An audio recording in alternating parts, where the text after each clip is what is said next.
Welcome. I'm Sebastian Mahfood, and you're listening to WCAT Radio, the on-air wing of En Route Books and Media, bringing you the dulcet sounds of Catholic wisdom.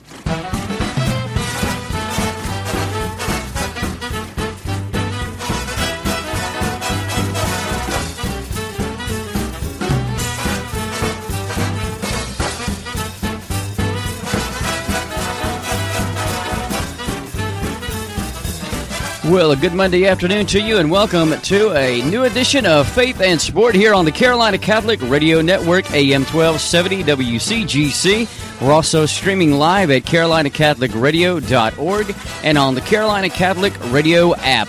We hope you'll stay tuned for the next hour of Faith and Sport with your host, Dr. John Acquaviva, and stay tuned for a fun and faith-filled show here on Faith and Sport on the Carolina Catholic Radio Network. Now, without further ado, here's your host for Faith and Sport, Dr. John Acquaviva. Hey, everybody, welcome to the show, wherever you are catching us from. We thank you. You're listening to Faith and Sport. I'm Dr. John Acquaviva. I am an exercise physiologist at Wingate University, but on Monday, I pretty much take the morning off from that. I take the afternoon off from that, and I love to bring you this show, Faith and Sport. In fact, this is trying to look at sport through the Catholic lens. In fact, through the Christian lens. We like to talk about sports, but we also like to weave in the conversation morality, ethics, character, and all other stuff that's involved with that. In fact, the popes, for the last 100 years plus, have spoken about the fact that we need to bring our faith onto the field, onto the court, onto the track, whatever sport we're playing. And what we try to do here on Faith and Sport is try to bring that to life. So thank you for joining us today. This is great. We have a special show. I'm going to talk about specifically why. We don't have too many people in the studio, but we got a couple folks joining us in the studio here in a couple minutes. But first, here's what we're going to do. We're going to do our show rundown. We're going to talk about our hit or miss of the week. We got our guests coming on, Mike Lawrence and John Ficker, both softball coaches from MARA, the Matthews Athletic and Recreation Association. They're going to be in studio here in just a minute. We're going to do our weekend headlines. We've got the quick Q&A with Dr. A. And then if we have time, we're going to do our Cathlete of the Week. But let's first introduce our guests. Brothers, how you doing? This is John Ficker. John, say hi to the folks. Excited to be here. This is great. And Mike Lawrence, say hi to the folks. How we doing, folks? John, thanks for having me back. Yeah, this is great. In fact, you might recognize Mike's voice, recognize his name, because Mike was on the show, I want to say 4 weeks ago? That's correct. Okay. And the show was so much fun, and I mean this. We had so much more to talk about. This was the quickest hour in our week for sure. And then John heard, because John is Mike's assistant on my daughter Claire's 8U MARA team, the MARA Phillies. And John actually heard the show, and he grew green with envy, saying, I got stuff to say, too.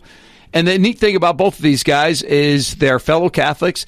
John, you belong to St. Matthew Catholic Church, my former church. Now I belong to Our Lady of Grace. And, Mike, you belong to St. Luke's in Mint Hill. That's correct. Right? Good stuff. Thank you guys for joining us. We're going to have a great conversation.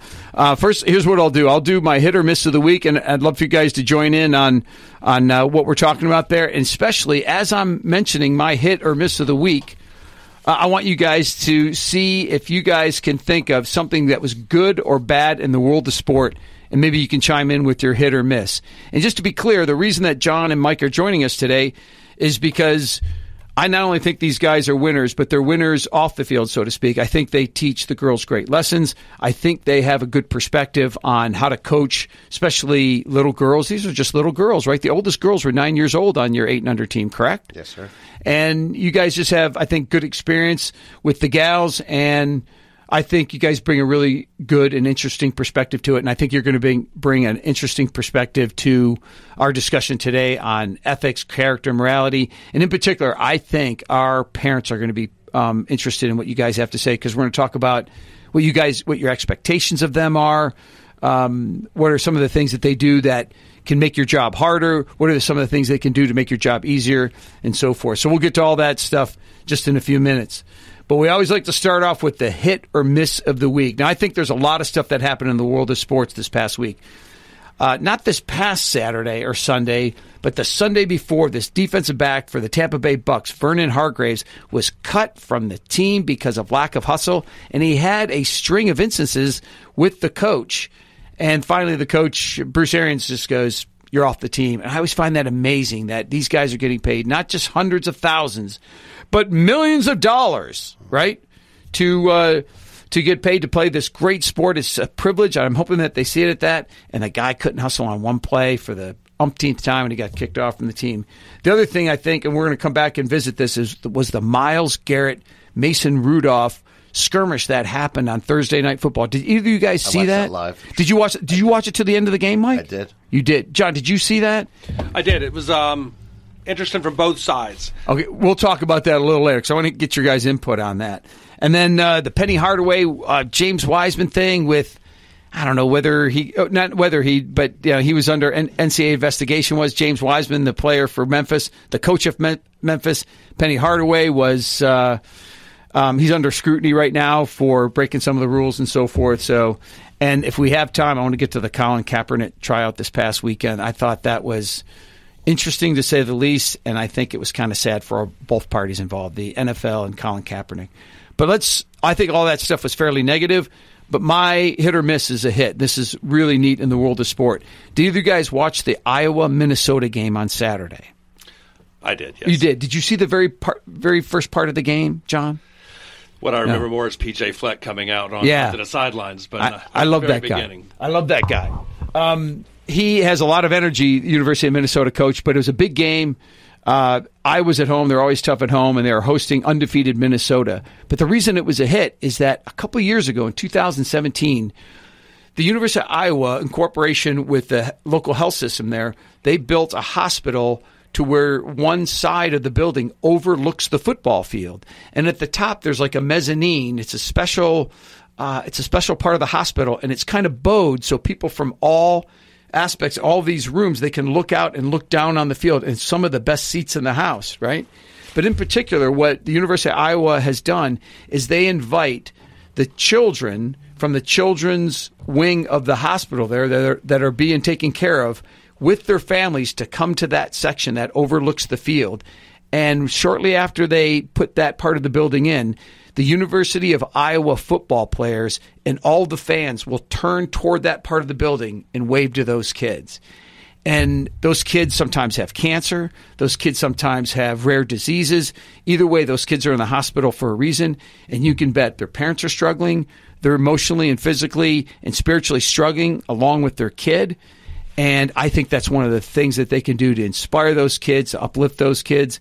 And it puts the sport in perspective, right? Those two teams in particular on Saturday, they're there to win that game. But the reason that that's so good is that looking at those kids that have no hair in their head because they're going through chemotherapy and they're 8 years old and they're sitting in their lap with their mom or their dad, just for that moment, it brings true perspective, and I think all of us need perspective. Isn't that a wonderful, wonderful thing that the University of Iowa does? I think it's outstanding. I think it's a hit all day long, and maybe that's one of the reasons Iowa's successes in those top games has been remarkable. I think in the last 7 years, when a slight pick underdog in that situation, they've won, and usually by double digits. That's right. No, they're really tough. In fact, I knew, even though just the week before Minnesota beat Penn State, they're 9-0 going into the Iowa game. Iowa was at home, and I knew that there was a chance I could win, and they pulled out the game, and no, University of Minnesota is no longer undefeated. All right, folks, that's my hit or miss of the week. If you just joined us, I'm Dr. John Acquaviva, the host of Faith in Sport here. The producer's name is Chris Presley. You hear from him every once in a while. The main reason that Chris is so valuable to me is he knows exactly when to press that button to play that cool song, Sing, Sing, Sing, from Benny Goodman. So, yes, and we all know that you need as much help as you can get. Joining me in studio today are two softball coaches, and in particular, they coach at Mara, the Matthews Athletic Recreation Association, and that's John Ficker and Mike Lawrence. And Mike was the head coach for my daughter's team, the Mara Phillies, and John was the assistant coach. In fact, not only this past fall, but in the spring as well. And folks, one of the reasons, this is not the reason, but one of the reasons I'm impressed with these guys is because not only are they put the profession, if you will, in perspective. I thought that you guys have a great, you have your finger on the pulse of what is needed to motivate these gals. I think you guys have good communication skills with the umpires, with the other parents, with the other coaches, and in particular with your with the players. And my daughter Claire enjoyed it a great deal. And I thank you and congratulations. And here's, folks, the reason I'm congratulating John and Mike is that this past fall you guys went 14-1. You won the whole thing, right? You won the tournament. In the spring, you guys went 17-1. You guys won the whole thing. You won the tournament. And then last fall, you guys went 14-1 again, and you guys won the whole thing. And so by my calculation, the last 3 seasons, you guys have gone 45-3. It's not too bad, huh? That's not too bad. Now, John, at the end of the year party last Saturday, you mentioned to me, I said, I forgot exactly what the question to you was, but I said something about, have you done this before? Have you ever won 3 titles in a row before? And you go, as far as I know, no team at Mara has ever won 2 titles in a row. Is that true? It's pretty unprecedented. It was nice that I had a coach who kind of taught me the game. I had the first opportunity to coach under. Sent me a text that night and said, what you did was set a record that's probably never going to be beaten. It was nice. It was a fun 3 years we had together. I bet. And this is going to break the whole thing up, isn't it? Because eventually you guys are going to move on from – because the reason you guys are coaching is the same reason a lot of people coach is they volunteer to coach their son or their daughter, correct? And so, Mike, you are moving on from this 8-under team to what? It's actually a travel team. Okay. It's called the Firecrackers. Okay.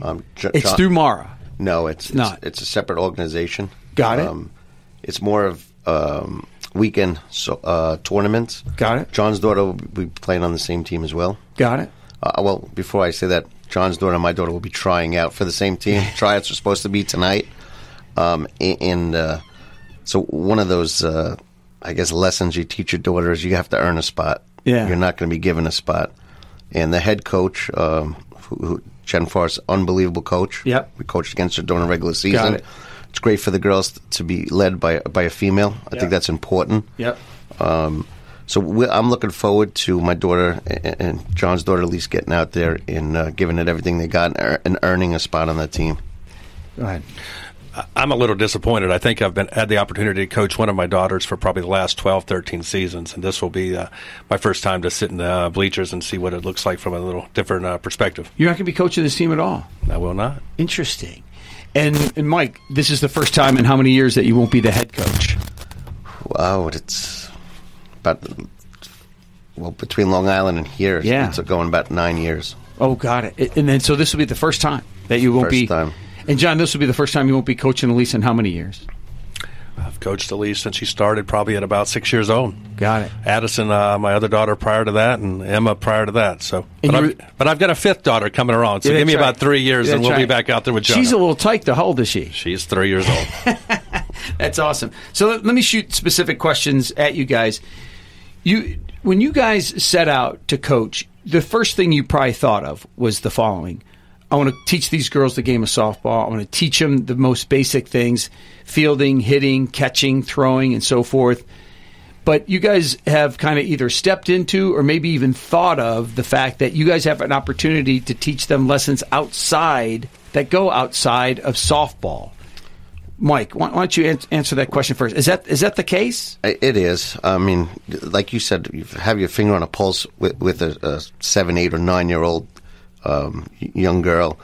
You push them to the limits. To that limit, you get the most out of them without breaking them. So each girl is different. You get them to a certain point. Yep.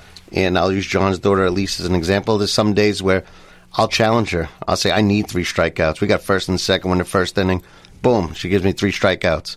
There's days that she wants to be left alone. Yeah. Knowing her for 4 seasons, I need to know when to push that button, when to back off. And it's very important.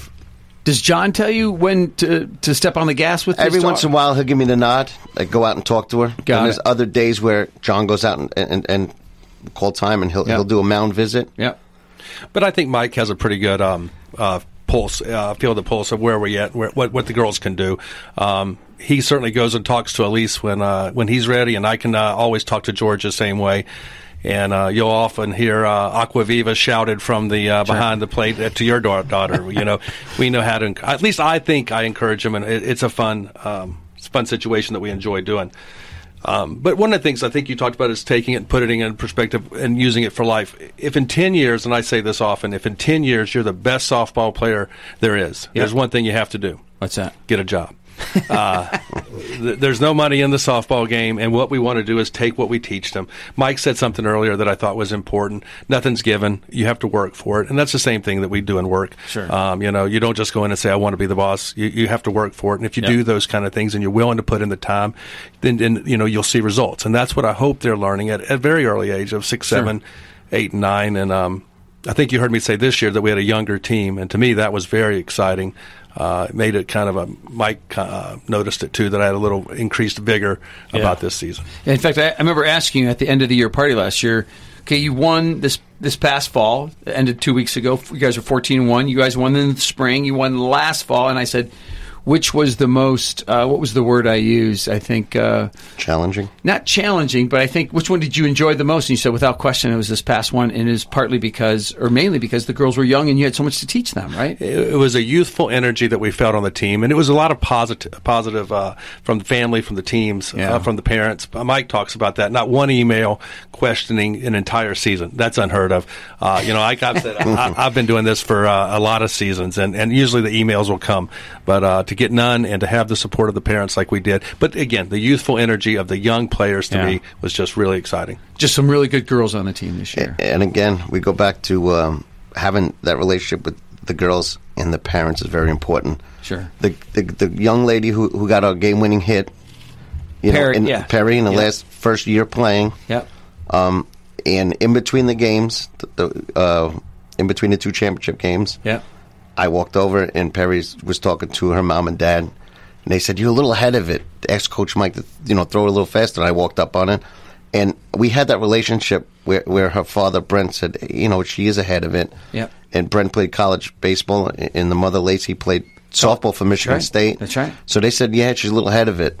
And I mean, that kid, she came into her own at the right time for us. Absolutely. And because she worked at it. Let me ask you this, Mike. What would be a specific life lesson you think that you have taught the girls, or at least got them to think about after they leave the practice field, the game each Saturday? What's something that you feel like you taught them?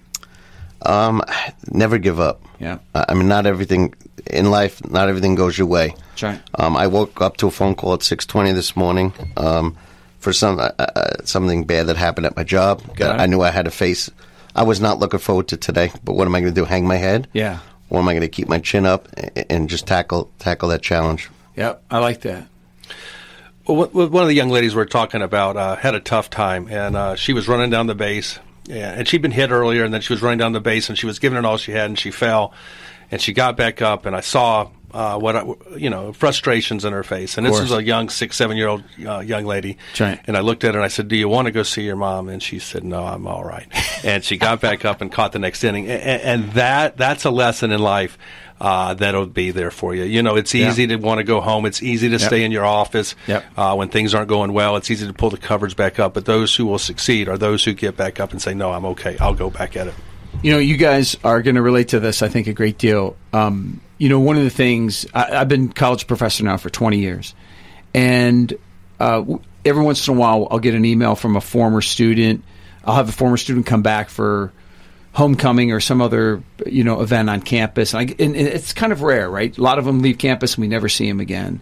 And if they do come back to campus, they may not necessarily seek me out or any other professors out. But I heard this saying a couple years ago, and I think it has a lot of truth for softball and any coach of any sport, I should say, and that is, they may remember what you teach them, and this goes with coaching as well. They may remember that, but what they're really going to remember is their experience and how they were treated by you guys. Mm-hmm. So you guys, if there's a winning team, literally, you guys can go 18-0, but if they had a bad experience with you guys, they may not look back on that experience as good. And that was my feeling that Claire had about you guys. In fact, one of the things she said, she goes, I'm going to miss my coaches. And she said that before the players. And I know she really likes those players. So kudos to you guys and the rest of the coaching staff. And I want to mention those other guys. Who are the other coaches that were with you guys this past fall? Chris Crompton and Brad Ripito. Yeah, very good. And I appreciate those guys. But the thing is you guys do get compensated a great deal from Mara, right? You guys get a big paycheck every. John, how much money have you made in all your years of volunteer coaching? Let's just say I'll get to retire no earlier. No, in fact, do you guys know anybody is there anybody in the area that coaches in any league that's similar to this that get paid? No. It's all volunteer, isn't it? All through Mara and then everything. In fact, Mike, I know you were considering even becoming the commissioner, and there's not even a stipend for that. And John, do you know how we get paid and what's the most rewarding thing for us? Let's hear it. When Perry got that game-winning hit, every girl was chanting, Perry. And her mom was crying. The kid was crying. Yep. It was, it's special. And that makes you want to do it year after year. In fact, both her mom and dad had tears in their eyes. I thought that was the most beautiful sight of the whole season. I'm sure that moved you guys as well. Folks, you're listening to Faith in Sport. I'm Dr. John Acquaviva. I'm being joined in studio by John Ficker and Mike Loritz. Both of these guys are coaches. In fact, they happen to coach. Not happen. It's not so coincidental. That's why you guys are here. But you were the coach of my daughter, Claire Acquaviva, in the 8 and under Mara team this past fall and this past spring. And, John, you had the opportunity to, again, coach your daughter, Elise. And, Mike, you had a chance to coach your daughter, Georgia. Let me ask you guys this regarding kids and their daughters and sons and so forth. Of all the teams, right, when you guys, especially if we walk to fields 9 and 10, what's the other? There's the 2 far fields. It's fields 9 and 10, right? Yes. Those are the far ones. And especially you get an idea of just how many parents are involved, how many coaches are involved, and in particular how many kids are involved when you have to walk to those far fields because you just walk by all of these fields, all of these parents and so forth. Are any of the coaches, as far as you know, not the father or mother of one of those kids? It would be a rare exception, wouldn't it? They're all... Besides grandparents. Yeah, so some grandparents sometimes, they volunteer to be the coach, right? I think I've seen it twice. Is that right? It's a rare occurrence. Yeah, well, interesting. We had we spoke about this a little bit earlier before we came on air. We had a young lady who actually was an all-star caliber player, high school player, and in the last 18 months actually came down with a rare disease and actually lost her vision. The doctors told her she can no longer play, and our commissioner reached out to all the coaches. Would anybody be willing to take this young girl as like a team manager? After discussing with John, we reached right back out to the commissioner and said we want that girl as our team manager, and that young lady's name is Shaylin, and Shaylin was with us in the dugout helping the girls, did tea work, and I was just so happy that a young girl who take a game that she loved almost got it completely taken away from her, and that John and I were kind of able to bring her back in and be surrounded by the girls. She was great with the girls, helped with catcher's equipment. It was just a feel-good story, and it was a great experience. It's really good. Go ahead. It was a different kind of relationship. I mean, I think me and Mike work as we're older. I mean, that was a young lady who was a high school athlete, and the kids kind of related to her in a neat way. And Mike talked about having a female coach, but a young lady who they can aspire to. It was an interesting. It was a fun feel good story. Good. Yeah, because you have 7, 8, 9-year-old girls that will cry when they strike out or make an error, and it was great to have her be the one to go and put their arm around. Yeah. It was. Yeah, she had a different perspective, and she's closer to the age than you guys are, and she may relate to them in a way that you guys could never do it, almost like a big sister, right? Yes, and it made our jobs a little bit easier. Yeah, absolutely. That's neat. I'm glad you guys had a chance. In fact, Claire, my daughter, talked highly of her as well. Listen, we got a question that came in from a listener, Brian from Huntersville, and here's what he says. Is it true that people from the South are simply better at coaching than people from the North? And if so, why is that? That's a great question. Is there any truth in this, Mike? Being from the North, I can say that's absolutely true. 2 things I could just say real quick. I mean, just softball, we pretty much play year-round here. Yeah, which is unheard of course, in New York. And then in New York, you play April, May, and a little bit of junior done. So that's about 10 weeks. Yep. We're down here, you're playing about 9 months. Yeah, it's amazing. So I've learned a lot from the South, the coaches. Yeah. It's a lot more competitive, that I can tell you. Is that right? Than It up is. in Long Island, yeah. Now, let me ask you, is there something in particular about, like, not necessarily the players or even the coaches, but the whole culture? Now, I know one of the things about the culture is that you get to play year-round. That's why so many teams, like I remember this past year, in the spring, the World Series in college baseball was between, I forgot who beat Michigan. Anyway, Michigan was in the final, and if they were going to win it, it was one of the first times in the last 30 years that a team from the North was going to win the game, right? Was going to win the College World Series. This is awful. I forgot. We'll have to look that up. Maybe Chris, the producer, could get on that, who won the College World Series this past year. But what I'm wondering is there something about the culture of softball that's different here in the South, Mike, than what you experienced in New York? I don't even know if that's a fair question because it's like all the same, but I'm just wondering if when you came down here, you're like, this is interesting, they do things this way. I would just say the more of the tournaments that you have, just the more competitiveness in. It's more of our everyday culture down here, isn't it? It is. Yeah. The fields are a lot nicer. We stop and eat the honeysuckle every once in a while. Stop and smell the roses. Very, very good. What's the biggest, like going into each season, is it fair to say the biggest concern that you guys have is being helicopter parents and parents that are meddling in your guys' business? And it's one thing for them to be concerned about the kids' safety, to be concerned about how the kid's going to get to the game. I understand all that stuff, and the parents have a particular role. But do you guys, the beginning of each season, have a little tightness in your heart going, oh, man, what am I going to deal with this year with these parents and with these kids? And if so, what's the big concern? John, what would be for you going into each season? Well, I think Mike does a good job, usually fairly early on. We have a meeting with them, and I stress doing this as well, and that we tell them, listen, talk to us, but out here on the field, we've got to be the coaches. We're going to say go to, and if you're saying stay here, it's not going to work. But I have seen some I've seen some parents who intervene more than they should, and it can make for a very tough season. It can make it not as enjoyable, and when it's not as enjoyable, we don't like to do what we don't enjoy, and then the successes aren't there because the girls don't want to return because it wasn't a fun season. Of course. Mike, what about you? I would say the most important thing for the parents with the kids is, as a coach, is to make sure they want to come back each week to every practice, to every game, that they look forward to it. And from the parents' perspective, it's when your kid gets in your car, you're John and I are parents first, and then we're coaches. That's right. So when we get in the car, I'm speaking to my daughter sometimes as a coach and sometimes as a parent. You can't make excuses for your daughter. If she made an error, she made an error. Hey, George, you made an error. Yeah. What do you remember what you did wrong? Yeah. What are you going to do to correct it? Yeah. I think one of the times a lady parent had heard me tell my daughter she'd pitched and it flew over my head, and I said, "That's terrible."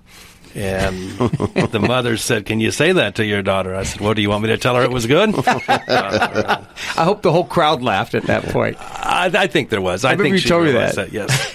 Yeah, and John said it before. John and I are very hard on our daughters, as we were on Claire and Phoenix, the older girls. But do you think you're hard on Claire? I do. I mean, we put Claire. I never saw that. We were at every game. What do you mean by being hard on her? You mean you challenged her? Absolutely expected more from her. If she ran to first and didn't run through the base, she batted leadoff first. Sure. She needs to get on base, and if she slows down and gets an out. That's right. And we lose the game by one run. That could be the I would difference. explain it to Claire. Absolutely. Hey, we might have lost this game or tied the game and not be in first place. Not that winning is everything. Yep. But you got to run every play. You got to leave everything on the field, give it your all, 100%, just like you would in life. Absolutely. And one of the, I think, the strong points about this show is that I don't shy away from the following. We play the game to win. If you and I, John, you and I, Mike, are playing checkers or chess or Monopoly, it's only fun if you try to win as much as I do. In fact, all sports are the same way. You have to play to win the game. Otherwise, competition has no worth, and you're ultimately taking fun out of it. Now, there's other things that make it not fun and can make it not competitive and so forth. There's a whole list of those things. But the bottom line is both teams, both players, they need to play the game to win. And you do everything you can within the rules. That's right. To put your kids in the best position to win a game. Absolutely. And speaking of winning, John, the winner of the 2019 College World Series was Vanderbilt. They beat Michigan 8-2 in Game 3 of the final series. Just kind of rub that in. Did you guys hear that a little bit? So I'm a Michigan fan and all that. And no, thank you, Chris. In fact, Vanderbilt would be, they're like, you remembered Michigan, but you don't remember Vanderbilt, the people who won. But of course, I remembered Michigan because that's my team. But I just remember it was a big deal that they were even in the final. We got a couple more minutes before we go to break.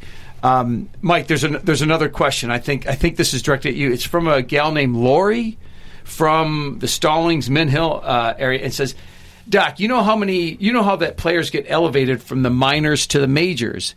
Do you think the New York Mets will ever get called up to the major leagues? Wow, that's rough. That Lori that sounds like something my wife would do. Can we just, John, very quick? You know how you said that we do everything to win? Yeah. My wife. Well, we don't do everything to win, but you play to win the game within the rules. Absolutely. That includes if you're sitting at home playing Monopoly against your wife. Absolutely. All right, let's do this. I want to get started in this conversation, and after a minute or two, we'll take a break, and we can think about this more. But one of you guys mentioned off air prior to coming on the show a couple of days ago that you wanted to talk about what are the difficulties we face, and you guys touched on this both a little bit. But coaching our daughters, like. What is the specific? What are some of the specifics? And Mike, you alluded to this with your daughter Georgia. You alluded to this with your daughter Elise, John. But what are some other difficulties that you guys face that we haven't discussed here, Mike? Expectations, because you practice with your daughter, and you know what they're capable of doing. Yeah. You've seen them do it 100,000 times. And so the expectation might be a little higher for Georgia. So when they go out in the field and they don't execute, and you know they can, it's how do you intervene at that time to give her some encouragement? Sure. And at the same time, be a coach and understand that, being under pressure, being out there, I'm not going to say the big stage, but, it's tough for them, 7, 8. Yeah, it is. Oh, yeah, no, I don't. In fact, think about it. When you guys were young, when you guys were their age, if I was on the field, like let's say that the playoff game, especially the final game, and I looked up, that would have been a big deal to me. If somebody would have asked me, they would go, it's like there's a couple thousand people there. So it is a big stage to them. But let me ask you, does she feel your pressure? She must feel it sometimes, right? And I ask her all the time. I said, is Daddy, am I being too hard on you? Again, a parent before a coach. And she would say, you were getting under my skin.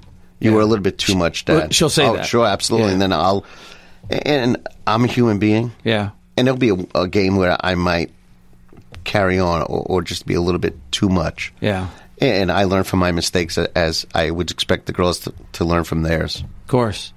And what's the time that you've apologized to your daughter on the field regarding something about softball? Maybe we'll come back to you on that. John, what's your thought on that? Like what something that we talked about a couple things, like you have certain expectations. What was the thing you said to Elise again when she threw the ball over everybody's head? That wasn't good. That was terrible. I think the hardest thing sometimes is to differentiate between a parent and a coach, because they see you always as the coach, and then there's time to be a parent, but then how are they looking at you? And the last thing I ever want for my daughter to feel, or for Georgia to feel, or for any girl to feel, is that she let us down. I want to motivate, I want to coach, but never that you let me down. Last thing Elise has ever done is let me down. I'm awfully proud of what she does. So when we're coaching, I want them to know that we want them to do better, but that we're always pleased with where they are. Let me ask you this. Now, you're in a different situation than Mike. You have more kids, but in particular, you have an older daughter who's at the high school level now. Yes. Her first name? Emma. She's at the high school level now. She's pretty talented. You coached her from the beginning, right? What's one thing, for instance, or is there something that you said, or maybe not even you told yourself, but you just naturally don't do now as a coach years later that you might have done on the field being the coach of Emma? That's a good question. I think maybe what I try to keep doing, and maybe one thing I did right with Emma that I try to make sure I do with all my kids, is that we stay friends. When I say that's terrible, that they realize that she knew you, like tongue-in-cheek. Tongue-in-cheek, that's right. And I remember walking away with Emma one time, and she had pitched, and she had maybe walked a couple, and she said, "I think I lost the game for us." And I said, "Yeah, but I still love you." Did you say that? Yeah. I love that. Well, listen, Let's do this. We're about halfway through our show. You guys stick around. You're listening to Faith in Sport. I'm Dr. John Acquaviva. I'm being joined in studio by coaches John Ficker and Mike Lawrence. They both have coached my daughter in the U8 softball team through MARA, the Matthews Athletic and Recreation Association. We're going to talk more about parents' roles, what your expectations of them, coaches' roles, and some other things involving character, ethics, and morality here on Faith in Sport. With that, Chris, let's go to a break. We'll come back in a few minutes, folks, so join us for more conversation. Yep, and before we go to break, we want to remind our listeners out there that if you've missed any of the show today, you can hear an encore presentation of Faith in Sport tonight at 10 on the Carolina Catholic Radio Network. You can also tune in and hear an encore presentation tomorrow night, Tuesday night at 8, Wednesday night at 11. And you can also hear an encore presentation of the show on Saturday from 4 to 5 and Sunday afternoon from 2 to 3. So you've got plenty of opportunities to hear an encore presentation of Faith and Sport here on the Carolina Catholic Radio Network on AM 1270 WCGC. Also on carolinacatholicradio.org. We're streaming.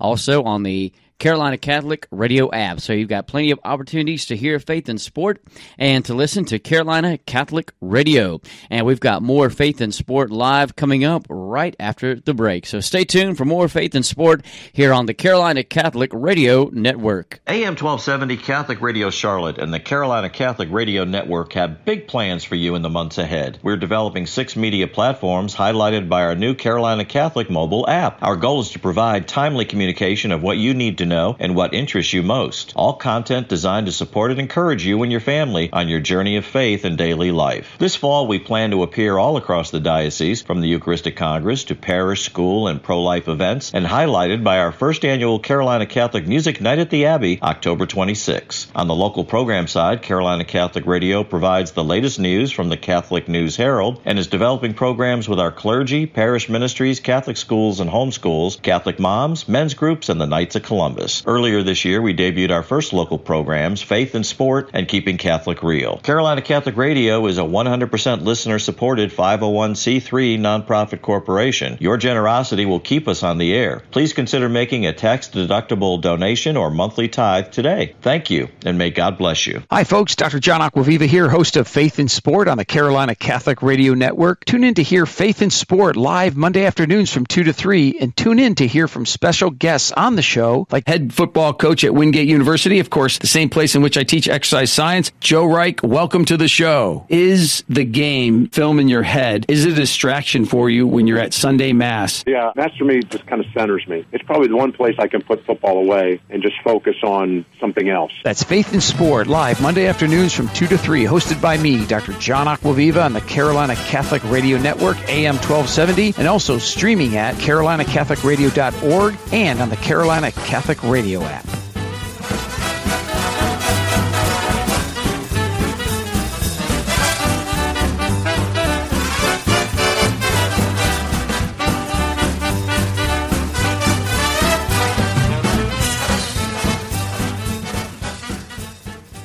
The December 2nd movie encore of Love and Mercy Faustina is sold out to the general public, but Carolina Catholic Radio is reserving theaters based on your demand. We have booked Regal Stonecrest Charlotte at 7 p.m. and AMC Concord Mills at 12 noon. Both theaters have 92 seats available but are going fast. Please spread the word to your family and friends. Contact us with your reservation request today to feedback at carolinacatholicradio.org, the Contact Us tab on the Carolina Catholic Radio website or mobile app, and on our Carolina Catholic Facebook page.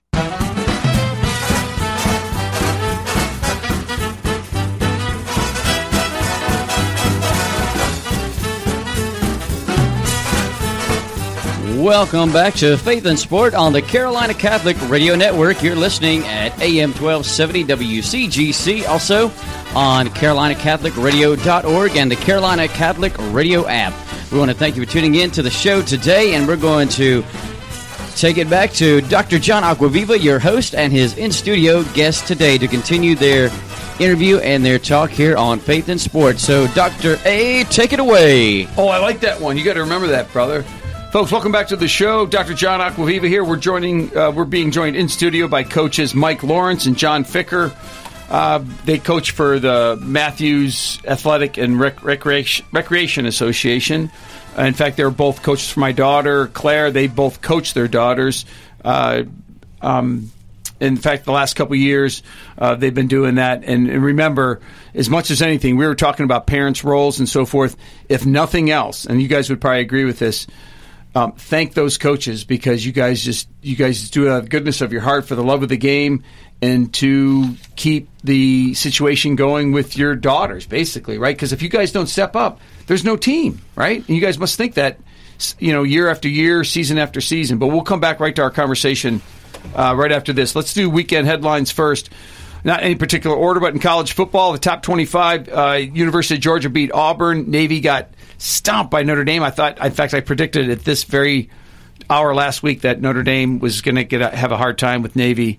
Anyway, this coming weekend, Texas A&M visits Georgia. I'm telling you, John, I think you're an SEC guy. Has any team had a tougher schedule than Texas A&M? Each week they're playing a big dog. Well, they knew going in it was going to be an extremely tough schedule, but if Jimbo Fisher doesn't get some more wins, it's going to start to get... Well, it's $75 million guaranteed, regardless. I know, it's amazing. So, I wonder if that doesn't, what's his challenge now? He's guaranteed the money. And there's a lot of losses there and they're not paying $75 million for a 5-loss season. No, I know. In fact, the excuse is there that we're playing in a tough division, but he knew that going in. And you guys probably know this. Miss Phoenix, one of the stars of the team that we're referring to here. You guys don't know who her uncle is, right? Moose Muhammad, right? And his son is a star with Myers Park. And guess who he signed with? Texas A&M. He did. No idea. Yeah, and I asked Gary, Phoenix's dad, who's brother-in-law's with Moose Muhammad, and I said, Texas A&M, and he goes, he just recruited the heck out of that kid. Like, he just fell in love with A&M through Jimbo Fisher, and I was like, good for him. And apparently, that kid's a stud. He's Moose Muhammad, I think the 4th, maybe something like that. Either way, that kid's talented. Penn State at Ohio State. Now, here's one of the notes about this. This drives me crazy. I'm wondering if you guys noticed this. I was talking to Chris just before you guys got here. All right, University of Minnesota, last week, right? They played Penn State. They're both undefeated. They're both 8-0, right? Minnesota beats Penn State. So now Penn State's at 8-1. Minnesota's at 9-0. This past weekend, Minnesota loses to the aforementioned Iowa in that game. Penn State wins. They're both 9-1. Guess who's ahead in the polls? Penn State. They both have one loss. How can the pollsters not see if you have one loss, the first thing you check is head-to-head? And they put Minnesota behind Penn State. We'll come back to that. That confuses a lot of people. I don't think you guys are confused on that. That one drives me crazy. In the NFL, Panthers lost a big one in a big way to the Falcons. I thought the big game, though, was, and they did certainly hype this up, Lamar Jackson and Baltimore beat Houston and Deshaun Watson. I thought one of the interesting things about that is Lamar Jackson and Deshaun Watson are considered two of the best quarterbacks in the NFL now.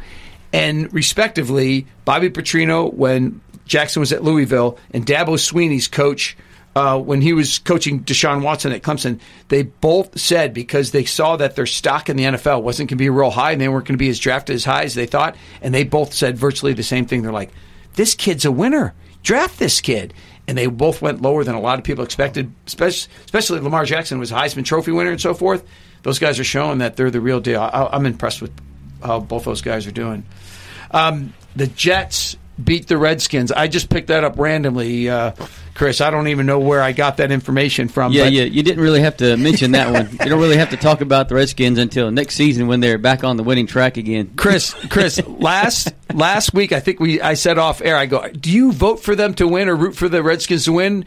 Or are you kind of hoping that they lose every game so they can get a high draft pick? And you just go, no, naturally, I just root for them to win. But I'm just telling you right now as a Lions fan, just root for them to lose every time so they can get a better draft pick. I root for them to win, but I already know the outcome.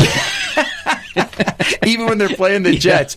Mike, who's your team? The Jets, right? Giants. Sorry about that. I forgot that from last time. I'm sorry to hear that, but I can relate because I'm a Lions fan. How about you, brother? I'm a Saturday guy. I like to watch the Florida Gators. I appreciate that. Sunday, I'm not near as interested. In fact, over the years, 10 years ago, I was equally excited about football on Saturday morning as I was on Sunday morning. Now it's like 80-20. Almost all my excitement's on Saturday. Sunday I go, I guess I'll watch some NFL if I have nothing else to do. What do you like better, college, Mike? Or, NFL. Do you really? That's coming from the north. Yeah, no, I understand that. In fact, can you name one top 10 or 20 anyone in the top 25 in the Northeast? Rutgers. Since Ray Rice's days? I mean, that's... Greg Schiano, man, he was getting the job done there, man. He was the man. One of the neat things about the Panthers, and it'd be interesting if any of you guys heard this, Christian McCaffrey is showing just how good he is. He's the first guy ever in the first 10 games to rush for 1,000 yards and catch for 500. That guy's getting it done. He almost had 200 total yards of offense, and they scored, three points. And he between rushing and receiving, he had almost 200 yards. I know, in fact, a real sports show host would know exactly what percentage of the yards he got of the total that the Panthers got, but my guess it was 30-40%, maybe even close to 50%. Probably more. NCAA basketball, I think there's two stories. One is that MSU, Michigan State, was number one 2 weeks ago, and then a couple days later, University of Kentucky was number one, and they both lost. It was the first time that two number ones lost in the month of November. But the big thing was MSU lost to, I think it was Kansas, a top 5 team. But do you guys know who UK lost to? Evansville. In fact, in some polls, I think they dropped out of the top 10. People were like, they're not any good. Anyway, in the NBA, same as last week, the Lakers lead the West. They're at 11-2. And the Celtics, led by former Hornet Kemba Walker, they're at 10-2. But I thought the big story about the NBA, guys, did you hear about this? In 1975, Bill Russell was inducted into the Basketball Hall of Fame. And one of the things they do is they give him a ring, and he didn't accept it. John, do you know why he didn't accept the ring back in 1975? If I'm not mistaken, he felt others should have gone before him. Other black players should have gone correct. Before him, and he was protesting that, right? But the odd thing is this. He didn't protest, like, say, the treatment of blacks in the workplace or them not being GMs in the sport of basketball, whatever. It was something that was in the past. So it doesn't really make sense that he accepted the ring last week. Do you know what I mean? Like, he was protesting something that happened in the past, so you could never change that. But I think it's good, ultimately, but it took him 44 years to come around and go, I'll take that ring. Well, for some reason, I thought the players that he would wanted in there were inducted, so he got to go with them. But I didn't read the whole story with that, with the fine-tooth comb. But You're right. You're right. Ultimately, that's what would happen. I think they're not all in there, but maybe some of them got inducted. So good for Bill Russell and good for the NBA for acknowledging that. Folks, you're listening to Faith in Sport. I'm Dr. John Acquaviva. I'm joined in studio here by coaches Mike Lawrence and John Ficker. Guys, let's get back to our conversation about coaching, and in particular, what I want to hit on with you guys is more stuff on the appropriate behavior of parents. And is there something that, Mike, you mentioned this last time, that it is not appropriate, it drives probably coaches crazy when parents come up to the coach and they tell them what position their kid should play, when they should play, and how they should play, and all those things should be left up to the coach, correct? Absolutely. And when you get to the next level after the rec, if your daughter chooses to play at a higher level, there is no my daughter plays this or my daughter plays it. You have to earn it. Yeah. Parents, again, they try to dictate from the sideline, and it just doesn't work. Yeah. And I'll share one quick one, and not to bash Gary Scott, but I love Gary. Of course. We were playing the team that beat us on a Monday night, and this past fall tournament. This past fall. Yeah, the only loss. And it was Coach Greg, his daughter Shelby was pitching. Yep. And Shelby throws the hardest that I've seen up there. Okay. The problem is Shelby doesn't always know where the ball's going when she throws it. Sure. So I was telling the girls, in order to hit that, you have to swing before she's even releasing the ball. That's right. And if you can't see it, you're not going to be able to hit it. So I told Phoenix not to swing. So afterwards, we lost, and the parents were fired up. No, it was just trying to get it so she gets in a walking situation with a coach. And then a coach comes pitch, and you've seen her hit how many home runs this year? Right. I mean, that's right. I can't tell you on both hands. Yeah. So after that game, Gary sends me, I went to bed angry, woke up angry. And by the way, Phoenix can hit off of that girl. Can't she? So, the next game, I said, Gary, you know what? I'm going to give it a green light. Is that the right thing to do in that situation? Yeah. He just wants her to hit away. He did. And I just think that if I mean, like I said, you'd have to swing before the bulls even. It would just be stick your bat out and hope it hits it, to be honest with you. Yep. You know, I haven't mentioned this. I don't think I've even mentioned this on air before, but I'm about halfway through with my books. When I thought about doing the show, starting this a couple years ago, one of the things I wanted to do is it's easier to put it down on paper, and I can address all these different issues and so forth. And I have a working title, but it's something like Sport and Virtue, Everybody's Role in the World of Sport Regarding Our Faith, or something like that, right? And just last week I got done writing this one section on the parent's role in when their son or daughter is playing in a sport. And one of them is, unless the coach is doing something to put their kid in jeopardy, like physical jeopardy, I can think of few other situations where you shouldn't just let them coach. Right or wrong, you put the ball, so to speak, in the hands of those coaches, and you put their son or daughter in the hands of those coaches. They are, for lack of a better word, allowed to coach as they see fit. And John, obviously, when you sign your daughter up, you're putting the trust in the coaches. Yeah. Great. Your daughter the first year, Claire, great hitter, can run like the wind. Struggled with turning her glove over to catch. Of course.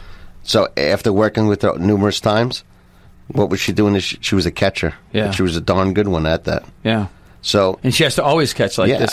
And I wasn't going to put her at first base or play at third base where if somebody hit a line drive, is she able to protect herself? That's right. The safety comes first. That's right. And that initial email that I send out every year, John's seen it numerous times. He probably just deletes it immediately. But and it's, I know everybody wants their kid to play shortstop and pitch or play catcher, but their safety comes first. And the parents have to remember that. Oh, absolutely. One of the things I think about a parent's role is to help them at home. I can say laugh and say me and Mike are these great coaches, but you have to have the parents work with the kids at home. Yeah. I can't teach a kid to pitch in 2 hours a week. And that's right. So if you want to come to me and say, hey, I want my daughter to pitch, hey, I want my daughter to play short, we can work at that, but you're going to have to work at it as well. That's right. And Elise and Georgia, they both got to pitch some this season, but if you want to know the countless hours that they put in at home, they do at home. I mean, they have thrown.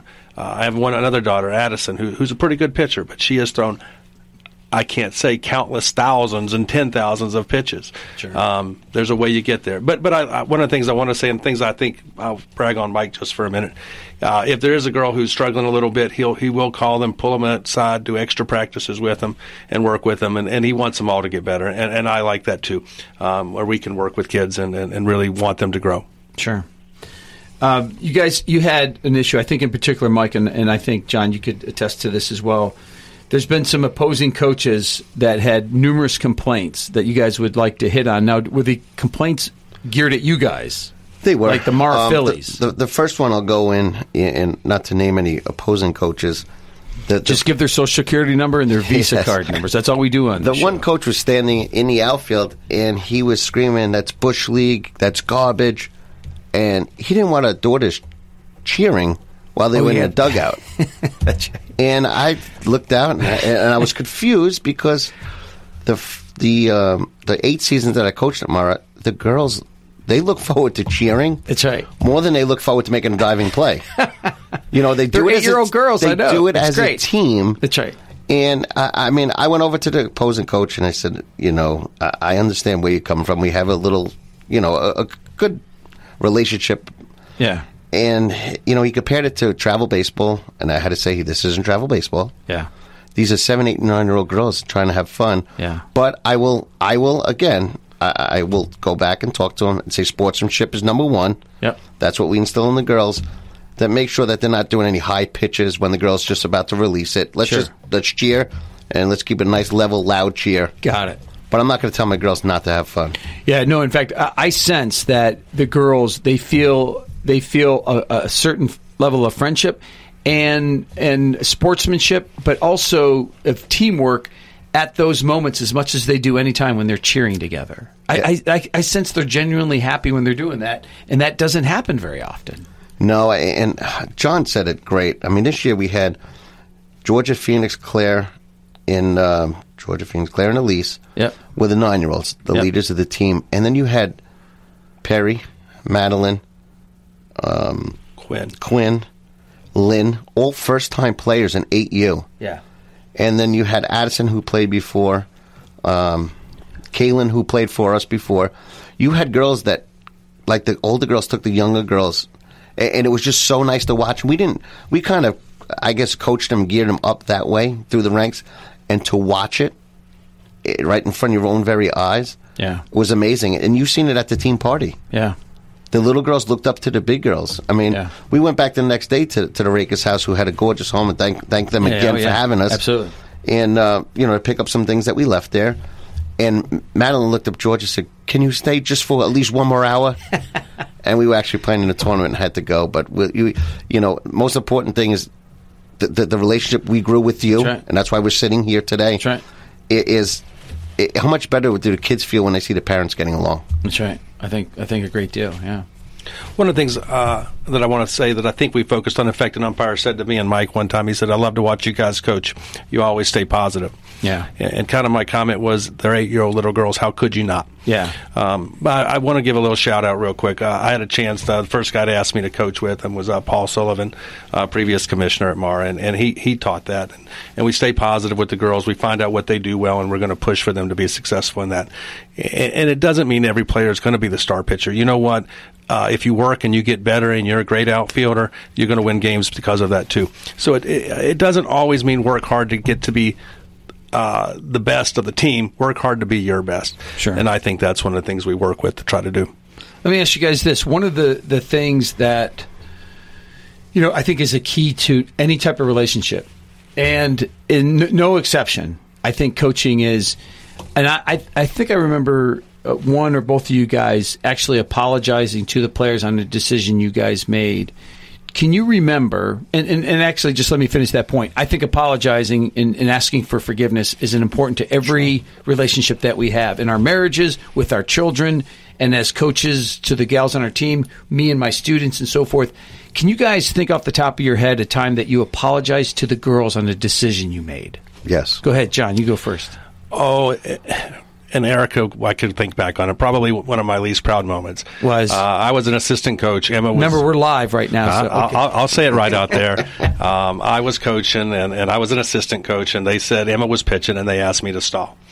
And, just go out and talk to Emma for a minute. Because of the time limit. Because of the time limit. Caught in the moment, I did, and we ended up losing, and my wife looked at me and said, "Well, I'm glad you lost." And it was, I like that. She was right. It was one of the only times I've done it, and then I think that was early in times, and then I think as you grow in life, you learn to stand up. You don't just kind of go with where you're at, and you make the right decision. So one time I wasn't proud of that, but hopefully I changed and went on to grow. Well, that's awesome, because at the break, I said, can you think of something that you would have changed? And that's one thing that you, like in other words, if you were asked to stall now, you would say no, because you didn't like the way you felt when you did that. And the person I apologized was Emma. Is that very good? Oh, I like that. Mike, go ahead.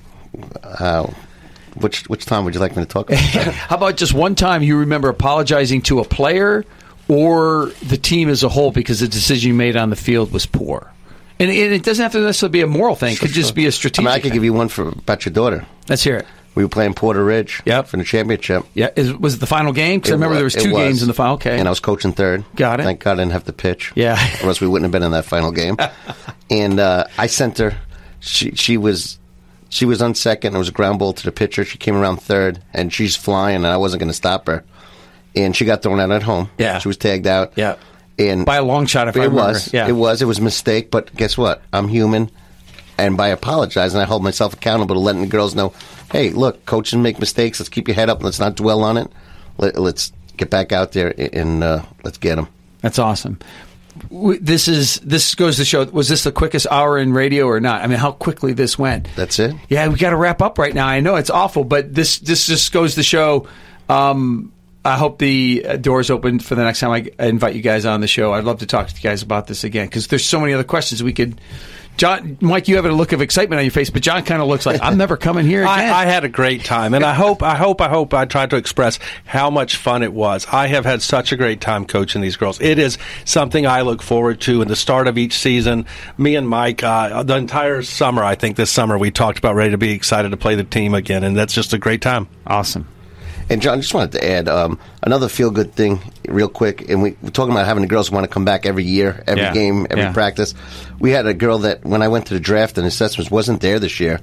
And I reached out to the parents because I had that relationship. Well, where is she? Yeah. And he said, we kind of missed it. I said, okay, well, I just called the commissioner. Sign up, and I'm getting her in. And then he didn't sign up 2 days later. And I found that, kind of talking to him was a financial issue. Got it. Well, Mara has a just John for the money. I asked if I can, if it was correct, if I can lend the money out, and they actually have a what's the word I'm looking for, John? Like a grant or something, yes, some type of funding program. Instead of $225, the family was able to pay $50, and his daughter was able to play. And I knew that of putting that girl on the team was the team we were going to play in the finals, and it might have come back to haunt me, but it was for the girl and nothing else. Awesome. Folks, that's all we have on Faith in Sport here today. Remember, the Pope said, as in life, sport is about not so much the results, but playing well and fairly is even more important. Before we go, I want to say a special thank you to John Ficker, Mike Lawrence for joining me on the show today. I'm Dr. John Acquaviva. Join us next time here on Carolina Catholic Radio for Faith in Sport. Chris. And we want to thank you for tuning in for Faith and Sport on this Monday afternoon and invite you to tune in again next Monday for Faith and Sport live from 2 to 3 right here on the Carolina Catholic Radio Network, AM 1270 WCGC. Also streaming on carolinacatholicradio.org and the Carolina Catholic Radio app. And make sure you tune in to one of the encore presentation times that I mentioned to you earlier if you missed any of the show today. It's Faith and Sport on the Carolina Catholic Radio Network. Have a great afternoon and a blessed week, and we'll meet you back here next Monday afternoon for more Faith and Sport live on Carolina Catholic Radio. Hi, everybody. This is Al Belowski, host of Catholic Mysticism and All Things Catholic. We have such a beautiful, vibrant faith, and I want to introduce you to it. And what we do on the show is we talk about the supernatural. We talk about a prayer life. We talk about the battle that's waged between good and evil. We talk about Satan, and we talk about God and the battle that they have begun for our souls. And we talk about our brothers and sisters, the saints. And we want to get you into this wonderful supernatural aspect of our faith, where we talk about miracles of the Eucharist, where we talk about Our Lady's apparitions at Fatima and Lourdes. And we can let our souls be nourished with this and continue to grow closer to our Lord in holiness. And by our brothers and sisters that have gone before us, the saints, that we tap into their lives and talk about them and the challenges that are so relevant today in our world as it was for them. And we use this to become closer and closer to our Lord, because we are spiritual beings, and He has given us this great gift of His church to nourish us with His sacraments, especially in the Eucharist and confession and confirmation and all the beautiful things of our faith that lead us closer and closer to Him. So I hope you'll tune in for Catholic Mysticism, where we will try, you and I, together to grow closer through the Holy Spirit to our Lord Jesus Christ. God bless. We hope you enjoyed the program and will join us back for another show on WCAT Radio. This is Sebastian Mahfood. Good day.